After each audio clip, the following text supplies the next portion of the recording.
பேரன்பு கொண்ட சொந்தங்கள் யாவருக்கும் வணக்கம். இன்னைக்கு நம்ம மத்தியில் ஏதாச்சும் செய் YouTube channel நிறுவனரும் RT ஆர்வலமான Thiru Kalidas நம்ம மத்தியில் வந்திருக்காங்க. வணக்கம் சகோதரர். வணக்கம் சார். இப்போ மக்கள் தங்களுடைய குறைகளை, அதாவது ஒரு திட்டத்தில் ஒரு பயன், அதே மாதிரி தனக்கான ஒரு பிரச்சனை இருக்கு, இந்த பிரச்சனையை தீர்ப்பதற்கு அரசை அணுகி மனு கொடுக்கும் ஒரு ப்ராசஸ் இருக்கு. இதை நம்ம நேரடியாக கலெக்டர் அலுவலகம் போய் மனு கொடுப்போம், அப்படி இல்லைன்னா முகாம்கள் நடக்கும் மனு கொடுப்போம், பல வகையில மனு கொடுப்போம். நம்ம இதுன்னா ஒரு குறிப்பிட்ட இதுதான் எல்லாருக்கும் பரிச்சயமானது. ஆமா, இப்ப நம்ம வீட்டுல இருந்து கைபேசி வழியவே நம்ம மனு கொடுக்குற முறை இருக்குது. அது நம்ம சிஎம் செல்னு சொல்லி நம்ம சொல்றோம். அது முந்தைய ஆட்சி காலத்துல எப்போ அது அதிமுக காலத்துல இருந்து அது கிட்டத்தட்ட நீண்ட காலமா நம்ம பயன்படுத்துறோம். இப்ப அந்த சிஎம் செல் சம்பந்தமான தகவல்கள் உங்கள்கிட்ட நான் கேட்கணும்னு விரும்புறேன். அது எப்படி ப்ராசஸ்ல அது இயங்குது, அதுல மனு பண்ணா ஏதாவது சாட்டிஸ்ஃபை ஆகுதா?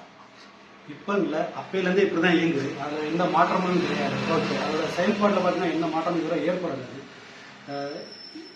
சிஎம் செல் அப்படின்றத கையில வச்சுக்கிட்டு ஒரு ஆண்ட்ராய்ட் ஃபோன் வந்தாலே ஈஸியாக அந்த ஆப்பை இன்ஸ்டால் பண்ணி முதல் வரி முகவரி அப்படின்ற ஒரு ஆப் மூலமா உட்காந்த இடத்துல இருந்தே எந்த துறையா இருந்தாலும், தமிழ்நாட்டில் தமிழக அரசின் கட்டுப்பாட்டில் கூட எந்த துறையா இருந்தாலும் உட்காந்த இடத்துல இருந்து எந்த அலுவலகமாக இருந்தாலும் நீங்க கடையிலே அலுவலகமாகவும் சரி, உயர் அலுவலகமாகவும் சரி, உட்காந்த இடத்துல நீங்க மனு செய்யக்கூடிய வசதிகள் கொண்டு வந்து டிஜிட்டல் முறை.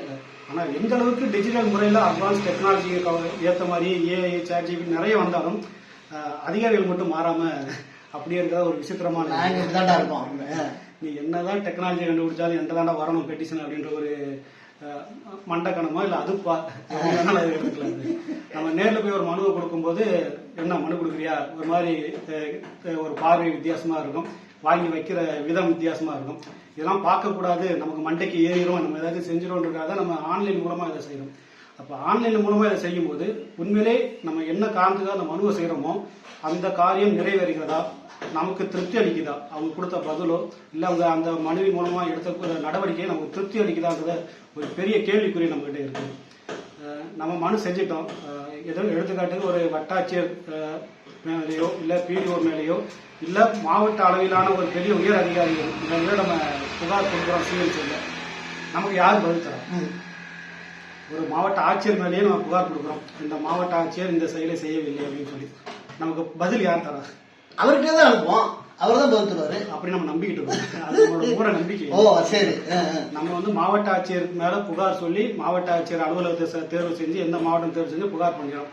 ஆனா நமக்கு வர பதில கீழே யார் கையெழுத்து போடலாம், நடவடிக்கை மேற்கொள்ளப்பட்டது அப்படின்னு சொல்லி இப்படிக்குன்னு சொல்லி யார் கையெழுத்து போடலாம். இல்ல நீங்க ஒரு தாசில்தார் மேல புகார் செய்திருக்கீங்க, அந்த தாசில்தார் மேல என்ன நடவடிக்கை எடுத்தாங்க, இல்ல அதன் மீது எடுக்கப்பட்ட நடவடிக்கை இல்ல ஆய்வுகள் என்ன அறிக்கைகள் தாக்கல் பண்ணிருக்காங்க, இல்ல செய்யறோம் செய்ய மாட்டோம்னு சொல்லி ஒரு அறிக்கை உங்களுக்கு பதில் கொடுக்குறாங்கன்னா அந்த கடிதத்தில் யார் கையெழுத்து போடுறோம்? வட்டாட்சியர் மேல புகார் தெரிவிக்கிறீங்க, வட்டாட்சியர் மேல புகார் தெரிவிக்கிறது அந்த வட்டாட்சியர் அலுவலகத்துக்கே போகுது. ஆனா அந்த வட்டாட்சியர் அந்த புகார் தெரிவிச்சிருக்கீங்க, ஆனா கடிதத்தில் கையெழுத்து போடும்போது அந்த கிரிவன்ஸ் கையாளக்கூடிய ஒரு பிரிவு ஒரு அலுவலர் இருக்கிறாங்க, உங்களுக்கு அப்லோட் பண்றாரு. அப்ப நம்ம என்ன பர்பஸ்க்காக போனோமோ, யார் மேல போனோமோ, அப்ப அவர்கிட்ட தான் இந்த பெட்டிஷன் போகுது. திரும்ப ஆமாங்க என் மேலதாங்க தப்புங்க, என்ன மன்னிச்சுங்க, இனிமே நான் பண்ண மாட்டேங்கன்னு சொல்லி மன்னிப்பு கடிதம் எழுதி அவர் அப்லோட் பண்ணுவார் அந்த சீன்ஸ்ல. இல்ல அது செய்ய மாட்டாங்க, இது வரைக்கும் பார்த்ததே இல்ல. உண்மையிலே தப்பே பண்ணிருந்தாலும் நான் பண்ணவே இல்லைங்க அப்படின்னு வேற முன்னாள் இந்த அதிகாரி பண்ணாங்கன்னா எங்க இதுல இப்போதைக்கு நடக்கலங்க, இதுக்கு முன்னாடி நம்ம பண்ண சொல்லி தட்டி கழிச்சு போகதானே பார்ப்பாங்க தவிர ஏற்றுக்கொள்வதோ அல்லது சரி செய்வதோ கண்டிப்பா நடக்கவே இல்லை. இப்ப இல்ல, அப்பையிலிருந்து முறை அது ஒரு சம்பிரதாயமாவே கையாண்டுட்டு வராங்க. இப்ப நம்ம சிஎம் செல்ல பண்ணிட்டோம். நானே ஒரு வட்டாட்சியர் மேல புகார் தெரிவிச்சேங்க, அந்த வட்டாட்சியர் அலுவலகம் தான் போகுது. அதுக்குன்னு அதை கையாளக்கூடிய அந்த மனுக்களை சிஎம் செல் மனுக்களை கையாளக்கூடிய ஒரு கிரிவன்ஸ் ஆபீசர் ஒருத்தர் இருக்கிறாரு. ஒரு சீனியர் அசிஸ்டன்ட் இல்ல ஏதோ ஒரு ஆர்ஐயோ யாரோ ஒரு பதவியில இருக்கிறவங்க, அவரே அப்லோட் பண்ணிட்டு நமக்கு தெரிவிக்கிறார், சார் இந்த மாதிரி பெட்டிஷன் போட்டது இந்த மாதிரி அப்லோட் பண்ணிட்டு நம்ம புகார் செஞ்சு கலெக்டர் தாசில்தார் மேல் இருக்கக்கூடிய ஒரு அதிகாரி தானே விசாரணை பண்ணணும். ஆனா நான் இப்ப இருக்க நடைமுறையில எல்லாமே அப்படியே எதிர்மறையா இருக்குது. அப்ப எந்த அளவுக்கு இதுல நம்பகத்தன்மை, நடைமுறை உண்மையான நடைமுறை, உண்மையான மக்களுக்கு பிரச்சனையை தீர்க்கக்கூடிய செயல்பாடுகள் இருக்கும்னா ஒரு பெரிய கேள்விக்குறியா தான் இருக்கு. இப்ப நிறைய விஷயம் நம்ம கையாளணும் ஃபுல்லாக. இல்ல அதுல இப்ப சின்ன சின்ன ஆபீசர் இருக்காங்க, இப்ப கிராம நிர்வாக அலுவலர், அவருக்கு கீழே இருக்கக்கூடிய கிராம உதவியாளர், இவங்க குறிச்சு கம்ப்ளைண்ட் நம்ம அனுப்பணும்னா வட்டாட்சி லெவலில் வந்துருது. அதே வட்டாட்சியர் புகார் கொடுத்தோம்னா அது கலெக்டர் லெவல்ல போகணும். கலெக்டர் போகும். அந்த சிஸ்டத்தை அப்படி மாத்தி வைக்கணும். கலெக்டருக்கு தான் போவோம். ஆனா அறிக்கை வந்து அதே வட்டாட்சியர் தான் கேட்பாங்க. திரும்ப மேல இந்த மாதிரி கம்ப்ளைண்ட் வந்துருப்பா, ஆபீஸ்ல இந்த மாதிரி நடக்குதுப்பா, என்னன்னு பார்த்து அறிக்கை கொடுப்பாங்க. அந்த அறிக்கையை வச்சு இவங்க பதில் கொடுப்பாங்க. அதாவது யார் மேல புகாச்சிருமோ அவன்கிட்ட நீ என்னப்பா பண்ணுன்னு சொல்லி விசாரிக்கிறது வேற, அதை அப்படியே கொண்டாந்து நம்ம ஒப்பிக்கிறது வேற. வித்தியாசம் இருக்குல்ல. ஒரு டெம்ப்ளேட் ரெடி பண்ணி வச்சிருக்காங்க. இதுல இன்னும் அட்வான்ஸ் டெக்னாலஜி நடக்கும். நம்ம திருவாரூர்லயும் நிறைய தாசில்தார் ஆபீஸ்ல நடந்திருக்கு, காரைக்குடி வட்டார போக்குவரத்து அலுவலகத்துல நடந்திருக்கு, திருவாரூர் பிடிஓ ஆபீஸ்லயும் நடந்திருக்குது. வேற யாருக்கும் கொடுக்க வேண்டிய ஒரு பதில வந்து நமக்கு இணைச்சு அனுப்புறது. அதிர்ச்சி ஆயிடுச்சு. இது வந்து ஒரு முறைனா பரவாயில்ல, பல முறை நமக்கு அதே நடந்ததுனால இப்ப பழகிருச்சு. முத முறை பார்க்கும்போது நமக்கு கோவம் அப்படியே உச்சிக்கு வரும். இதனால அது யாருக்கும் கொடுத்தது. எடுத்துக்காட்டு சொல்லணும்னா, நம்ம வெள்ளையபுரம் திருவாரணை தாலுகாவில் இருக்கக்கூடிய ராமநாதபுரம் மாவட்டம் திருவாரணை தாலுகாவில் இருக்கக்கூடிய ஒரு பைப் லைனுக்கு நான் கொடுத்த புதுசாக ஒரு பைப் லைன் போடுங்க அப்படின்னு சொல்லி கொடுத்ததான் திருவாரணை வட்டார வளர்ச்சி அலுவலகத்துக்கு. ஆனால் எனக்கு வந்து பதில் பார்த்தீங்கன்னா, மனதாரை கேட்டுக்கொண்டபடி மழைநீர் வடிகால் குழாய் அமைக்கப்பட்டுள்ளது. அதாவது எந்த உச்சகட்ட கோவத்துல இவனை சும்மா விடக்கூடாது, ஏதாச்சும் பண்ணணுமேன்னு சொல்லி அது வந்து வேற யாருக்கும் கொடுக்க வேண்டிய பதில். அப்ப மனுக்கும் சரியா நடவடிக்கை எடுக்கிறது இல்ல, யார் மேல கம்ப்ளைண்ட் பண்ணணுமோ அவங்ககிட்டையும் கொடுத்துருது. அதுக்கான பதிலாச்சும் ஒழுங்கா அப்லோட் பண்ணீங்கன்னா அதுவும் பண்றது இல்ல. அதாவது எனக்கு தெரிஞ்சு நான் ஏற்கனவே ஒரு மனுலையும் சொல்லியிருந்தேன், தயவு செய்து அதே மனுக்கு நான் அப்பீல் பண்ணும்போது சொல்லியிருந்தேன், தயவு செய்து 6x6 பார்வைத்திறன் கொண்ட, நன்கு படிக்க தெரிந்த, அறிவார்ந்த அல்லது செவித்திறன் உள்ள, இது எதுவும் இல்லை என்றால் இது உள்ள ஒரு அலுவலரிடம் நன்கு படிக்க சொல்லி அந்த பதிலை எனக்கு அட்டாச் பண்ணி அனுப்புவோம்னு சொல்லி நானே வெளிப்படையா சொல்லியிருந்தேன். பாலா கூட சமீபத்தில் வந்து தமிழ் படிக்க தெரிஞ்ச அதிகாரிகள் பெட்டிஷனை படிச்சீங்கன்னா தேவை அப்படின்னு சொல்லியிருந்தாரு. ஏன்னா இப்ப ஒரு பிரச்சனைக்கு போய் இப்ப 2 பிரச்சனை மண்டையில போட்டு இருக்க மாதிரி இருக்கு. ஏன்டா இவர்கிட்ட போகணும் இந்த மாதிரி மன உளைச்சல் தான் நடக்குது தவிர உண்மையிலே அதுக்கான தீர்வு வந்து இதுவரை எங்கேயும் நம்ம கிட்ட சமூக வலைதளங்கள்ல Facebook, இன்ஸ்டா எல்லாத்துலயும் பாக்குறோம்னா பெட்டிஷன் போட்டேன், இதான் பதில் மட்டும் தான் வந்துச்சு. ஆனா நடவடிக்கை வருஷ கணக்குல ஆகுது.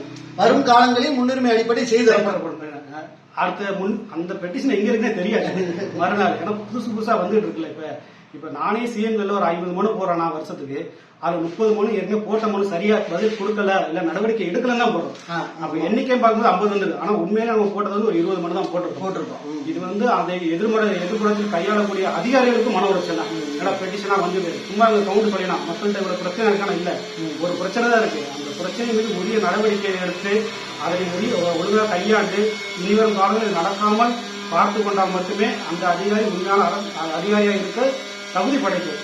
ஆனா அதை செய்யறது இல்லை. ஏழு ஒரு பதில கொடுத்துட்டு எந்த மனம் என்னன்னா நம்ம போயிடும், அடுத்த வாரம் தானே, அடுத்த வாரம் நம்ம போயிடும் பிரான்ஸ்ல வரவும் பார்த்துருக்கோம், அவன் மண்டையில போயிடுன்னு சொல்லி ஏதோ ஒரு தானம் சொல்லி ஒரு பதிலையோ அல்லது நாங்கள் ஆய்வு செய்கிறோம் இல்லை எதிர்காலத்தில் இதை கருத்தில் கொள்ளப்படும் இல்லது நிதி ஒப்புதலுக்காக அனுப்பப்பட்டுள்ளது ஏதோ ஒரு பதிலை கொடுத்துட்டு நம்மளை திசை திருப்புற வேலையை தான் இந்த அரசு அலுவலகங்கள் வந்து பண்ணிட்டு இருக்காங்க. இல்ல இப்ப அதாவது இதுக்கு முன்னாடி தாங்க அப்படி இருந்துச்சு, இப்போ வந்து எல்லாமே மாறிடுச்சுங்க, ஆட்சி மாறிடுச்சு, காட்சி மாறிடுச்சு அப்படின்னு ஒரு சில பேர் நிறைய ஃபயர் விட்டுட்டு இருக்காங்க.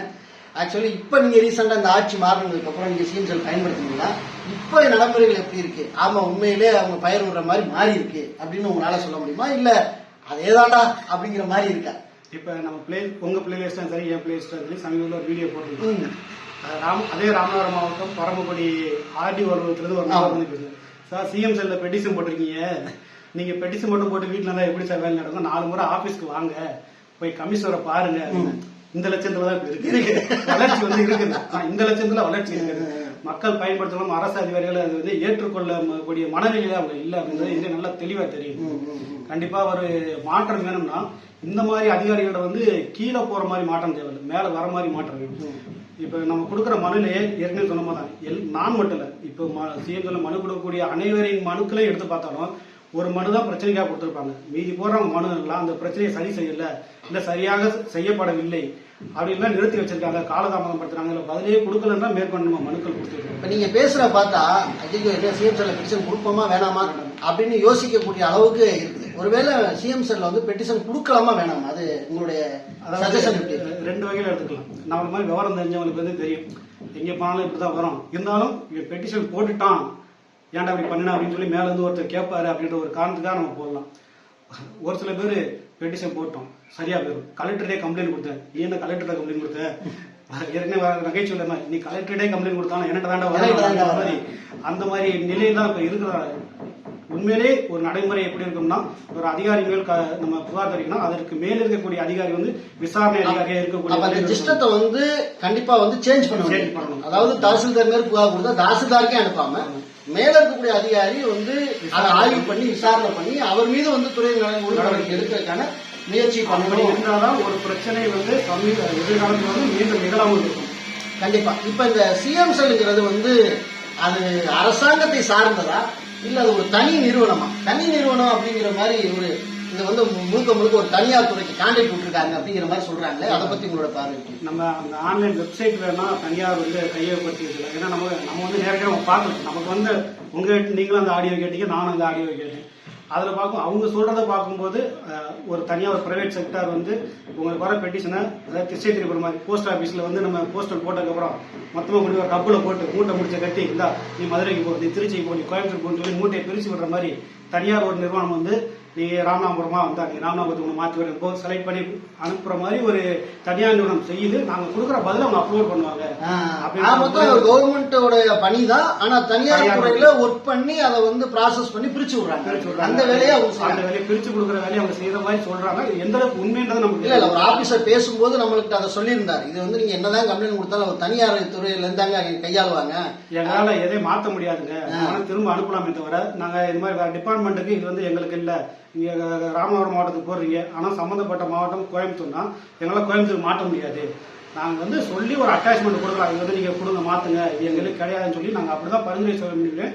எங்க சைட்ல இருந்து மாற்ற முடியாத ஒரு பிரச்சனை அவங்க சைட்ல இருக்குன்றாங்க. ஓகே, இதுல இருந்து நம்ம ஒரு விஷயத்த வந்து தெளிவா புரியுது. சகோதரர்கிட்ட பேசுனது என்னன்னா, சிஎம் செல்ல நீங்க கம்ப்ளைண்ட் பண்றீங்க அப்படின்னா கரெக்டா மாவட்டம் வட்டம் போட்டு நீங்க கம்ப்ளைண்ட் பண்ணுங்க. ஏன்னா இப்ப சிவகங்கையில் நடக்கக்கூடிய பிரச்சனைக்கு நான் ராமநாதபுரத்தை கிளிக் பண்ணிட்டேன்னா அவங்க மாற்ற மாட்டேங்கிறத ரொம்ப தெளிவா வந்து சொல்லிட்டாங்க. அந்த வேலையை வந்து சிஎம் செல்ல இருக்கக்கூடிய ஒரு தனியார் துறை அந்த அவங்க கான்ட்ராக்ட் எடுத்தவங்க செய்ய மாட்டாங்க, அப்படித்தானே? இதுக்கு ஒரு நல்ல ஒரு எக்ஸாம்பிள் பாத்தீங்கன்னா, கிட்டத்தட்ட ஒரு 6-7 வருடங்களுக்கு முன்னாடி நடந்த சம்பவம். அதாவது இப்பதான் இப்படி இருக்குன்னா அப்பவே அப்படிதான் இருந்திருக்கு.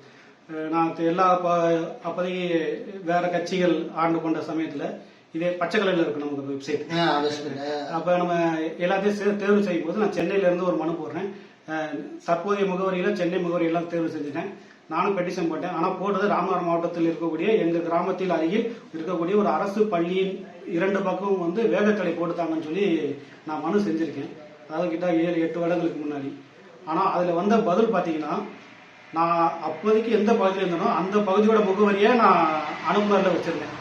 ஆனா நான் அனுப்புனர்ல வச்சிருந்ததுனால அது வந்து சென்னையில் இருக்கக்கூடிய ஒரு பகுதிக்கு எங்கேயோ போய் அந்த பகுதியில் இருக்கக்கூடிய சென்னையிலே ஒரு பகுதியில் இருக்கக்கூடிய பள்ளியை குறிப்பிட்டு 2 பக்கம் வேகத்தடை ஏற்கனவே அமைக்கப்பட்டுள்ளது சொல்லி நமக்கு பதில் கொடுத்தோம். இந்த மாதிரி விசித்திரமான இது வந்து நிறைய நடக்கிறது. ஆனா நம்ம என்ன அனுப்புறோங்கிறத படிக்கிறது. இவர் யாரு, எந்த மாவட்டத்தை சார்ந்தவர், அந்த மாவட்டத்துக்கு தள்ளி விடுறது, அந்த மாதிரி ஒரு போக்கு தான் நடந்து கொண்டிருக்கிறது. ஏன்னா இதே பெரிய இடத்துக்கு எனக்கு டக்குனு தொடக்கத்துல பார்க்கும்போது ஒரு கோபம் வரும், ஆதங்கம் வரும். இப்ப வந்து சிரிப்பு தான் வழக்கமா பண்றதானே நடவடிக்கை உண்மையில எடுத்துருந்தானா சந்தோஷம். இப்ப ஆளுகிற அரசுக்கு இந்த சிஎம் செல்ல எப்படி மேம்படுத்தணுங்கிறத நீங்க சொல்லுங்க.